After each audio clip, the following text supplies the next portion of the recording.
Et salut les amis, c'est Okayo, et aujourd'hui on se retrouve pour la suite de The Lost Soul.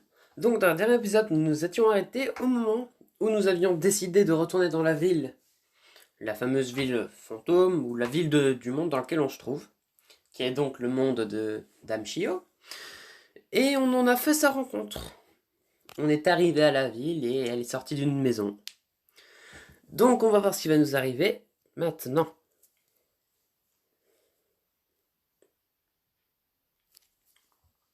Je me fige alors que Shio nous regarde. Mes jambes veulent courir.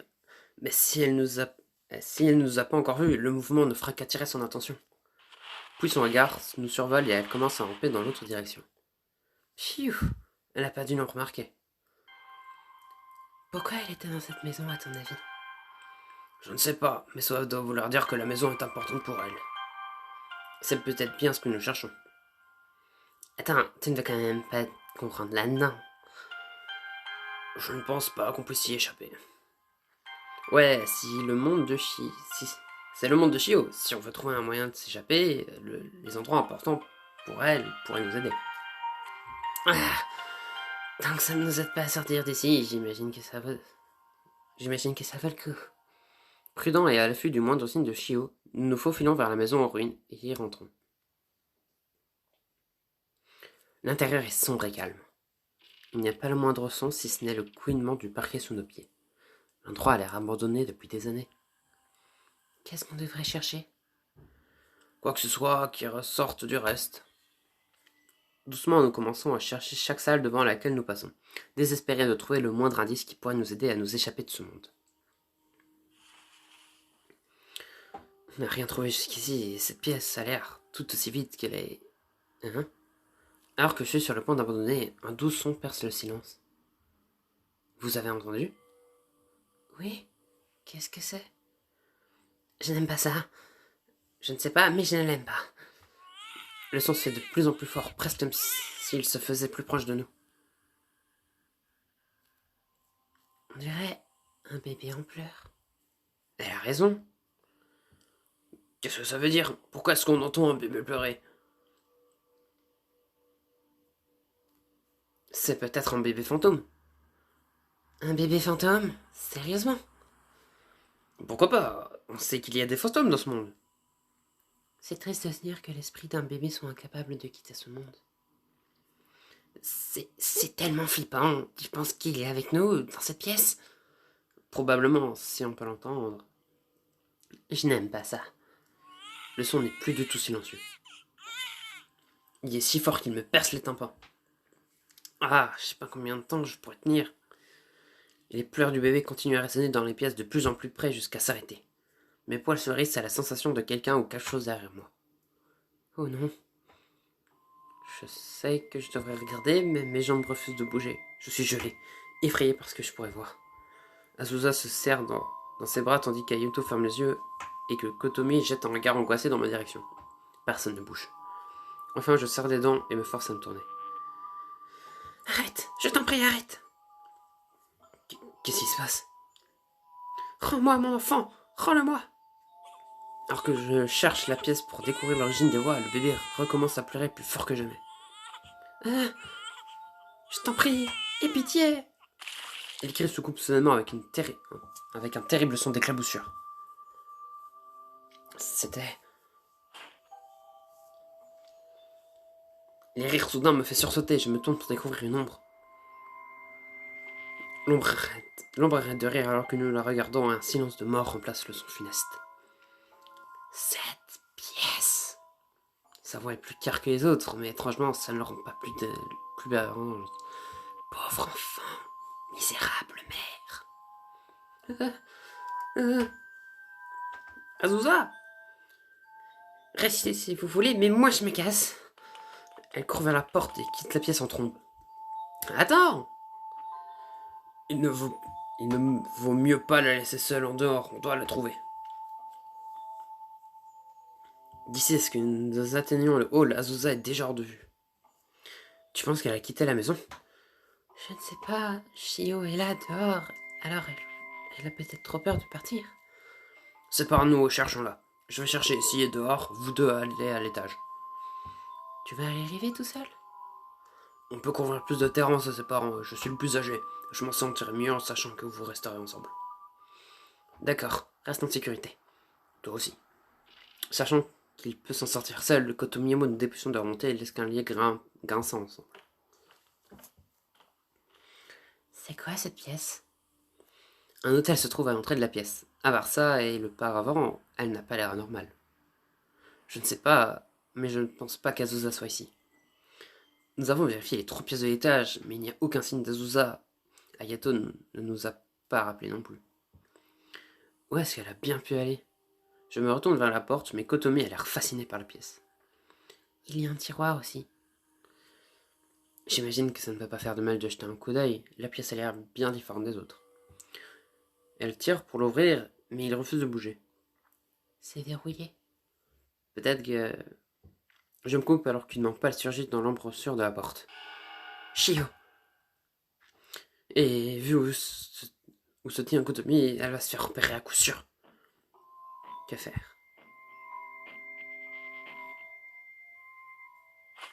J'attrape Kotomi par le bras et la tire derrière le paravent. Ah, qu'est-ce que... Chut! Je lui couvre la bouche pour qu'elle ne puisse rien dire. Mon cœur bat fort dans ma poitrine alors que Shio glisse dans la pièce. Elle ne semble pas nous remarquer. Son attention est concentrée sur l'hôtel et elle rentre doucement vers lui. Quoi? Oh oh. Pourquoi? Shio quitte l'hôtel des yeux et regarde la pièce. Son regard balance des gauche à droite comme si elle cherchait quelque chose. Il n'y a pas beaucoup de place derrière le paravent. Si elle regarde du bon angle, elle nous verra. Je me blottis contre Kotomi et nous pousse tous les deux contre le mur pour prendre le moins de place possible. Je déteste ne pas pouvoir voir ce que Shio fait, mais regarder serait un trop gros risque. Le fantôme marmonne quelque chose dans sa barbe alors qu'elle fouille la pièce. Nous ne pouvons nous fier qu'au volume de sa voix pour savoir si elle approche. S'il te plaît, ne regarde pas là où on est. Tout mais pas ça. Non. Oh. Oh. Kotomi tremble contre moi. Sa respiration est tendue à cause de la peur. Pars, je t'en prie. Pars, quoi que tu veuilles. Cherche-le ailleurs. Oh. Au moins le son de la voix de Shio commence à se faire plus faible, et je l'entends continuer dans le couloir. Malgré tout, je n'ose pas bouger au cas où elles sont encore proches. Si je ne te connaissais pas mieux, je te dirais que tu as apprécié. Sa voix est calme et légère, et légèrement allaitante, mais bien plus amusée que je ne le pensais. Tu penses que j'apprécie me cacher d'un fantôme? Pas cette partie-là. Alors que l'adrénaline diminue, je réalise enfin ce qu'elle veut dire. Se cacher dans un espace aussi étroit m'a forcé à la coller contre le mur, et je remarque soudain à quel point nos corps sont serrés. Ah! Tu rougis? Maintenant, je sais que tu as apprécié. Son amusement apparent contraste fortement avec son attitude discrète, et elle n'a pas l'air gênée par la pensée. Est-ce qu'elle apprécie? Est-ce que Kotomi aime être collé à moi comme ça? Je me retire aussi rapidement que possible et recule pour garder une distance raisonnable entre nous. Désolé, j'essaie de te cacher de Chio. Je sais. Elle n'a pas l'air froissée par mon comportement, même si elle s'arrête tout de même pour arranger ses vêtements. Phew. Au moins, elle ne pense pas que je l'ai fait exprès. On devrait... Elle s'arrête, son regard se fixe sur quelque chose derrière moi. Avec effray, je me retourne. Un des enfants d'ombre, depuis quand il est là? La voix déformée de l'ombre est trop forte. Chut, elle va nous entendre. S'il te plaît, ne parle pas si fort. Attends, quand il dit maman, il parle de Shio? Elle ne serait plus seule comme ça. Parce que nous sommes là. Je pense que nous devrions partir d'ici. Oui, je pense que tu as raison. Nous quittons la sécurité du paravent et nous précipitons vers la porte. Derrière nous, la voix de l'ombre se fait plus forte. Ensemble. Toujours. Un tintement emplit l'air et je regarde par-dessus mon épaule pour voir ce que le fantôme fait sonner. Le fantôme fait sonner une petite cloche. Dans le couloir, un cri de rage lui répond. Shio! Cours! J'attrape Kotomi par les mains et nous nous précipitons dehors. Nous arrivons au rez-de-chaussée alors que Shio apparaît en haut des escaliers. Vous ne vous échapperez pas. Oh non. Toutefois, une vue bienvenue nous attend à l'entrée. Oh, zut, j'ai raté. Vous allez bien? Oui, mais pas pour longtemps. Courez, on doit partir d'ici. Nous courons nous mettre en sécurité alors qu'Ishio rampe dans l'escalier pour nous poursuivre. Nous avons ici. Je manque de m'écrouler lorsque nous atteignons la sûreté du sanctuaire. Qu'est-ce qui s'est passé? On a fouillé une maison du village. Shio a failli nous avoir. Au moins, c'est tout s'en tirer en un seul morceau. Désolé d'avoir couru comme je l'ai fait. Cette pièce, le bébé en pleurs, les ombres riant, c'était trop. Je ne peux pas le supporter. On comprend, personne ne t'en veut. Tu as cherché ce que tu cherchais? Eh bien, on a trouvé une pièce qui comptait beaucoup pour Shio, mais on ne sait toujours pas comment s'échapper. En fait, j'ai trouvé quelque chose. Vraiment? Quand je cherchais Azusa, j'ai vu Shio. Je me suis caché, mais j'ai continué d'observer. Elle a fait tomber une clé alors que je l'ai ramassée. Il sort une grosse clé ornée, et à en juger le style, elle a l'air très vieille. Je ne sais pas ce qu'elle ouvre, mais si elle lui appartient, ça pourrait nous aider. Mika, tu penses à ce que je pense? Ouais, je comprends maintenant. Hein? De quoi parlez-vous tous les deux? J'explique rapidement comment Shio se comporta devant l'hôtel. Elle a dû réaliser qu'elle avait perdu la clé pour ouvrir le tiroir, et c'est pour ça qu'elle était si paniquée. Très bien, reposons-nous pendant un moment avant d'y retourner pour ouvrir ce tiroir. Vous pensez vraiment que c'est important? Ça l'est pour Shio et son monde. On doit trouver ce qu'il contient. Eh bien, si ça nous permet de partir ici, j'imagine qu'on doit essayer. Oui, c'est trop pour qu'on l'ignore.